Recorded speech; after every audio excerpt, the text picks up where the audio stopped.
I think today we agreed to talk about, leadership and how effectively understood it can help you manage your life, your corporate role, your objectives. And I'd like to share with you some of the things that has helped me in my professional and personal career. So let's start by what do we mean by leaders, right? And I'm going to adjust my camera just a tad bit, but it is really the action of leading a group of people, right? And an organization. It could be a large team, a small team, it could be hundreds of people, it could be thousands of individuals. And what is it that allows you to be successful?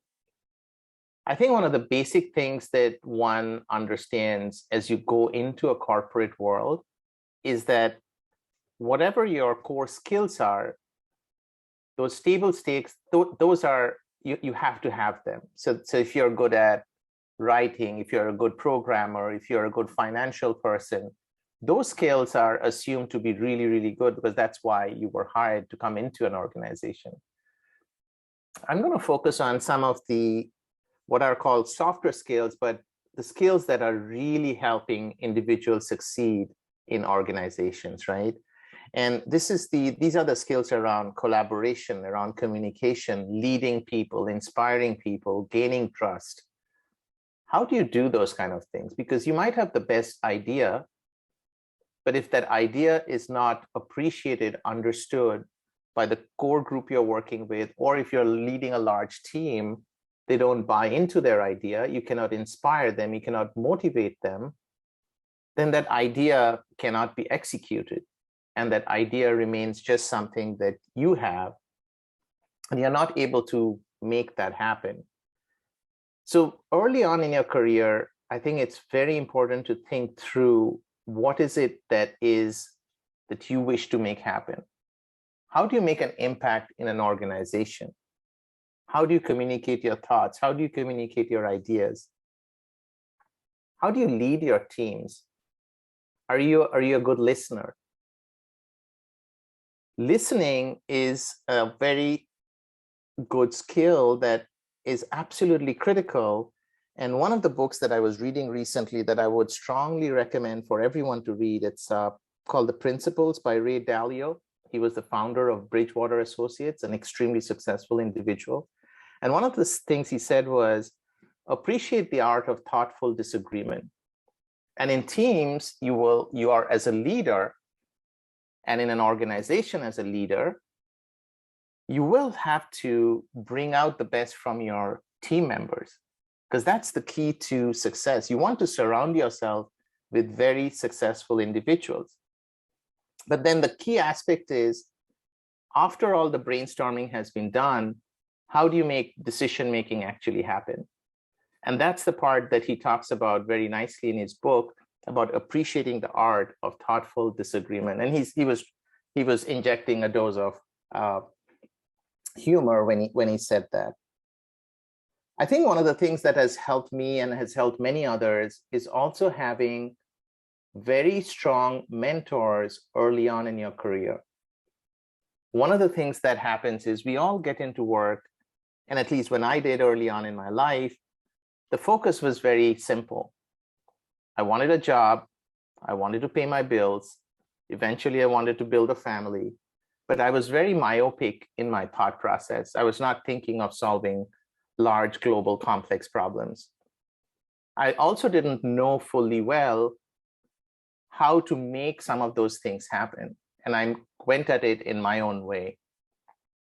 But if you identify individuals in the organization, or even outside the organization that you admire, that you want to become like them, and it could be within your structure, but typically you need to find mentors who are several levels above within your organization. You need to find mentors who are several levels above outside of your organization, because that's really where the value comes.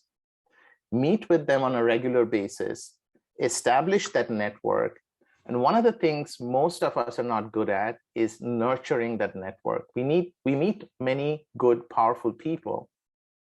We connect with them, and then we forget to nurture the relationship. The worst thing a person can do is to reach out to a person when you need him or her to do something for you. That's when you are not going to have a nurtured, effective network that is going to step up every time you need help. And in today's collaborative environment, the most powerful thing that you can build is a highly collaborative, expandable network of individuals with trust on both sides. So one of the things that has helped tremendously many individuals who have been successful in their corporate and professional life is building trust. And the building trust aspect is everything you say, whether it's in your personal or your professional front, is something that you can stand by. You don't say things lightly. It starts with, are you going to come for dinner tonight? If you say yes, that's a definitive yes. It's not a maybe or an if or a but.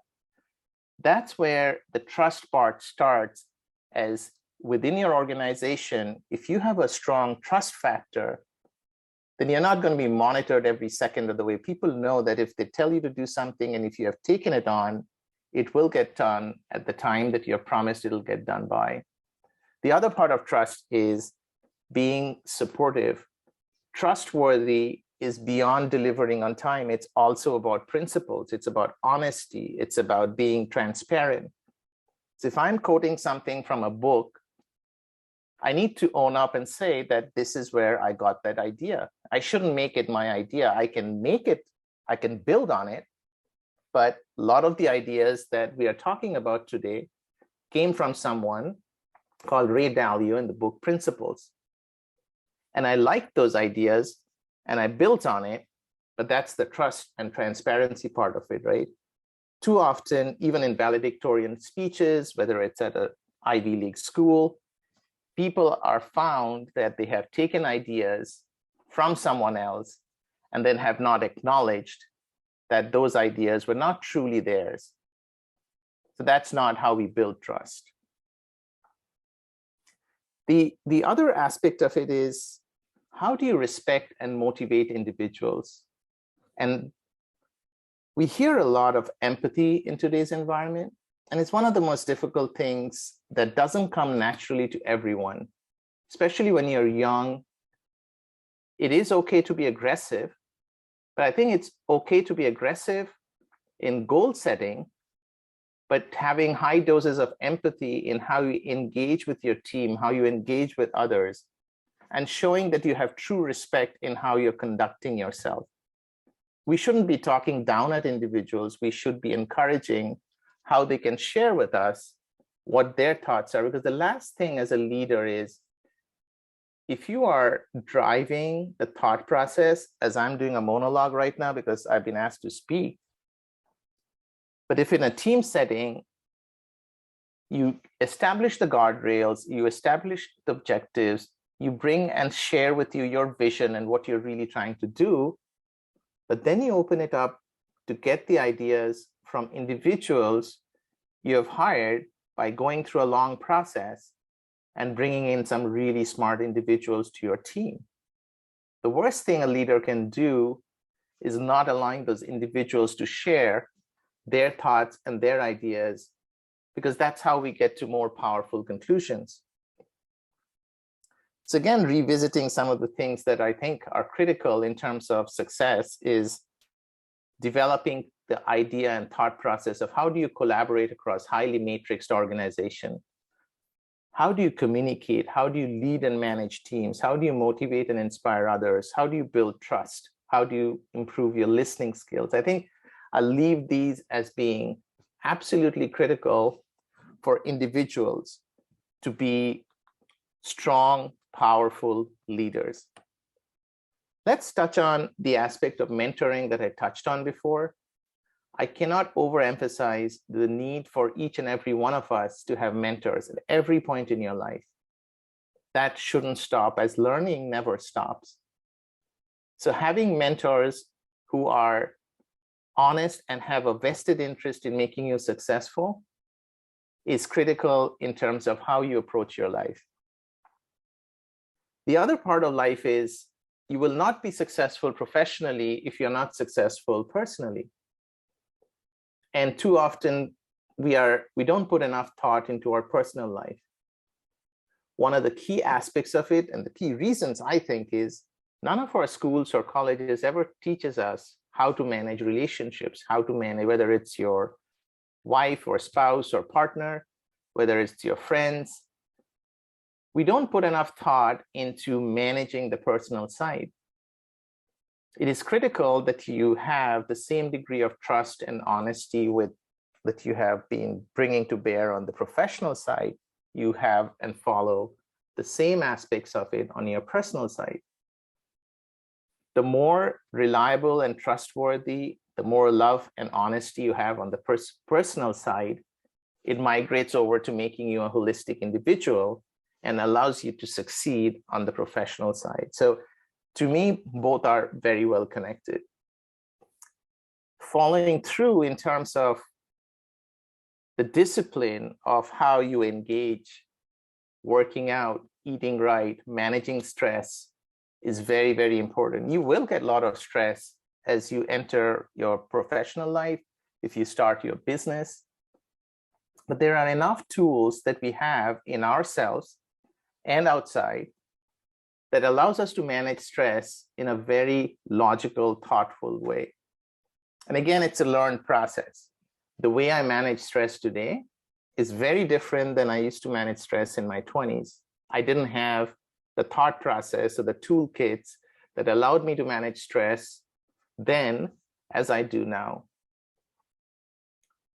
So while that's a big topic, I think managing stress over the course of your life will bring you the ability to come up with very powerful ideas, because the best ideas don't always come when your mind is extremely stressful and unable to connect the dots and think through to logical conclusions. So what we call life goals is extremely important in terms of how you manage yourself, how you manage your health, how you manage your eating habits, how you manage your workout habits, and being able to build those in spite of having a busy schedule. Being able to contemplate and think every day is one of the best things that you can do. One of the things that has worked for me is I block out a time on my calendar every day. It's blocked out for the entire year. So neither my secretary, neither anyone else can block over it unless it is a super important, highly urgent item. And even then, I try not to allow that block time to disappear. I use that time to contemplate, to think through some of the more deeper ideas and thoughts that are not transactional in nature. A big chunk of your professional work will be taken up by doing what I call transactional activities, things that just randomly have to be done that are not the most interesting always. But collectively, you take those together and you figure out, how do you take your organization to the next level? And that's where the thinking comes into play. That's where best practices, leading ideas, connecting disparate thoughts, connecting disparate trends, and figuring out how those different trends, different movements can collectively shape your organization. And that's when you ask your questions, am I hiring the right leaders as the world changes? Do I have the right skills in my team that is allowing me to drive my organization to the next level? So those are the kind of things that you have to block out and think through without having constant interruptions in that thought process. Let me touch on listening skills for a second. I did talk about it.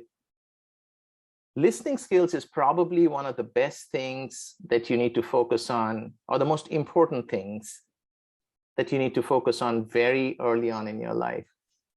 Allow a person to complete their thought. Be patient in terms of encouraging different ideas, completely different than yours. Try not to impose a concluded idea at the start of a discussion or a session. That's not how you get the best ideas coming from individuals. If an individual in a group or a team or a workshop setting doesn't feel comfortable sharing their thoughts and ideas, you as a leader, you're missing out on that nugget of thought that was probably very powerful and game-changing because he or she held that back because their personality might not have been as strong as one of the leaders or one of the really loud speakers within that workshop. As a leader, your goal is to facilitate and bring out the best in individuals and to create an environment where everyone feels comfortable. Again, this is not at the risk of compromising high standards, which a meritocracy-driven organization should always have. So we shouldn't confuse that being nice results in lowering standards. A lot of time, these discussions these days happen together. I don't think that's necessary. You can have an extremely aggressive organization reaching out for the moon, but you can have a working environment that is respectable, encouraging, open, which allows individuals to safely share thoughts and ideas. As a leader, though, you cannot have that discussion continue on forever.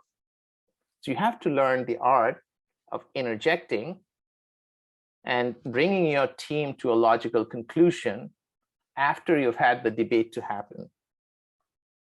Also, as a leader, you're the only person who owns the outcomes. You are in full control. And this is something that you have to own from an early days in your career. You cannot blame the company, the people, the structure for things that you cannot achieve. If you have taken on a role, you can, and believe me, you can. It's just you use different techniques. If somebody else has a decision-making of 20% of what you're trying to achieve, essentially you have to win that person over.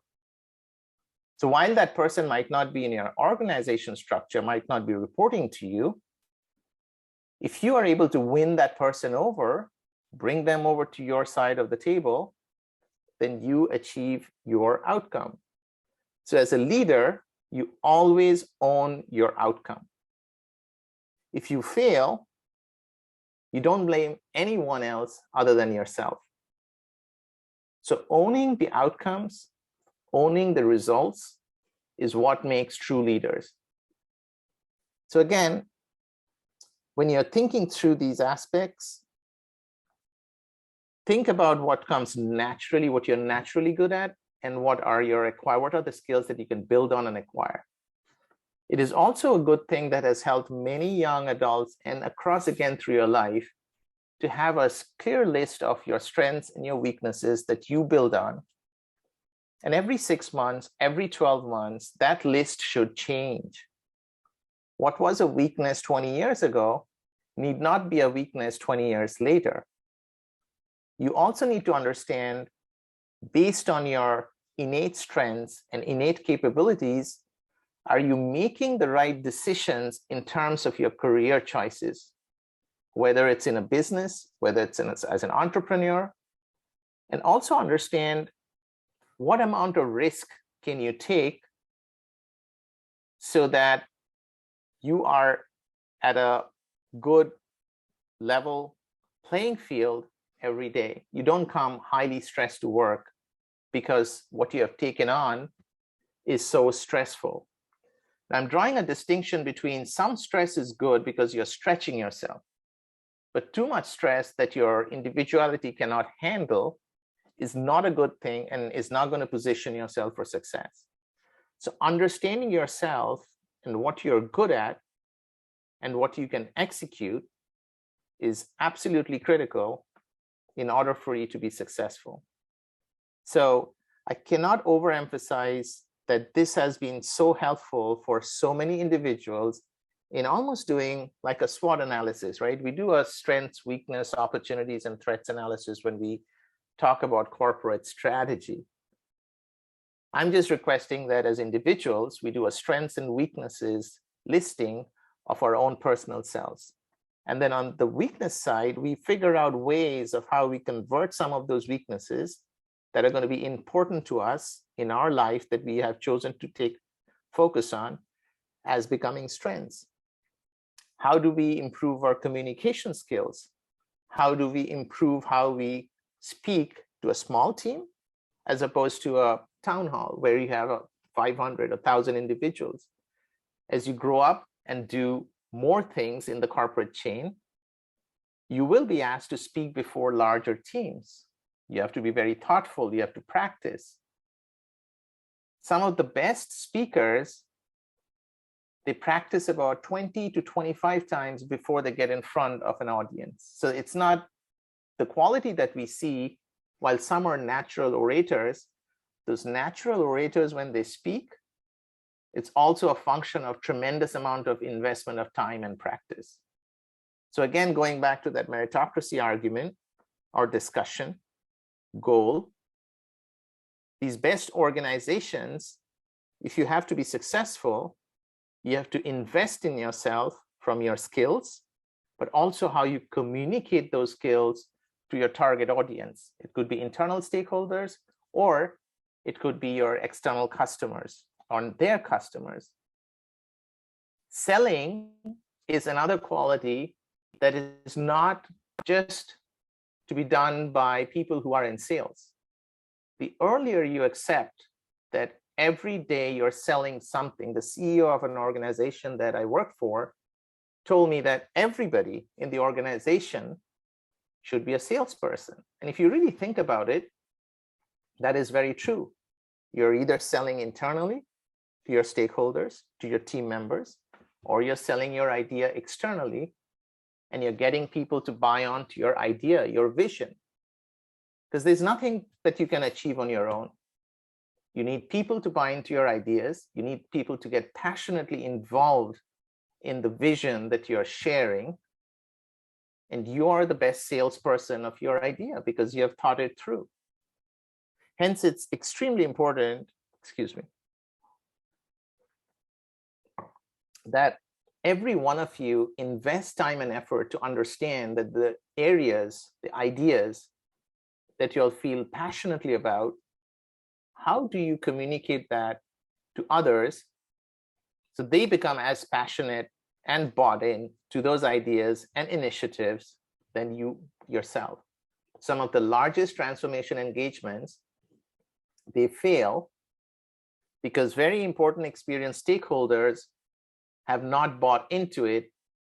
Many of them will stay on the sidelines and watch the person leading it fail.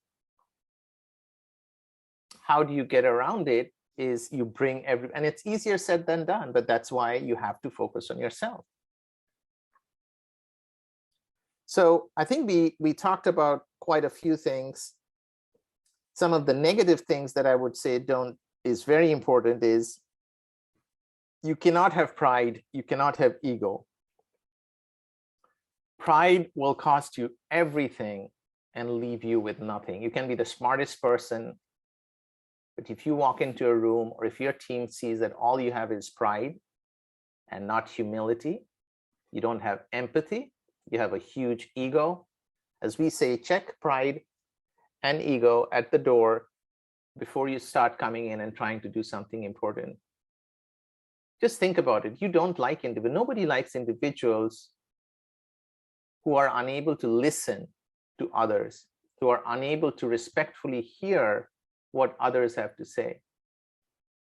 So it's very important that as individuals, whatever aspirations we have, you can be rushed, you can be aggressive. When I say aggressive, I'm saying goal aggressive, not behavioral aggressive. So you can have very strong stretch goals that you set for your team, but then you work with them to help achieve those stretch goals. I'm going to read off a quote that I find very interesting, which said, "Our lives aren't defined by our challenges. Instead, we get to define our lives by how we respond to those challenges."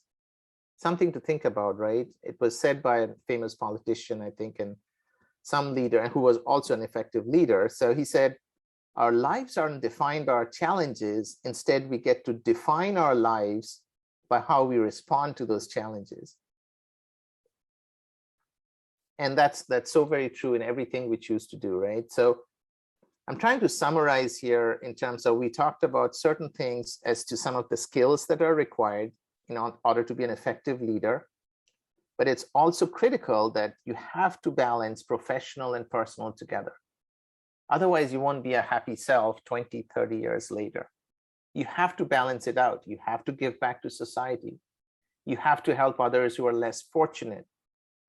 You cannot be 200% busy just making money or moving up the corporate ladder. At the end of the time period, that's not going to make you happy. Everything is not going to be about the material aspects that you build. You can build enough wealth, but there's a lot more happiness in mentoring others and giving back to society and helping others build and execute on good ideas, because that's what will make you a happier leader than just having massive amounts of material wealth, whether it's in your bank account or whether it's however you choose to keep your wealth. So wealth is important. Making money is important, but balancing it out with other aspects and being a caring leader is, in my view, equally important.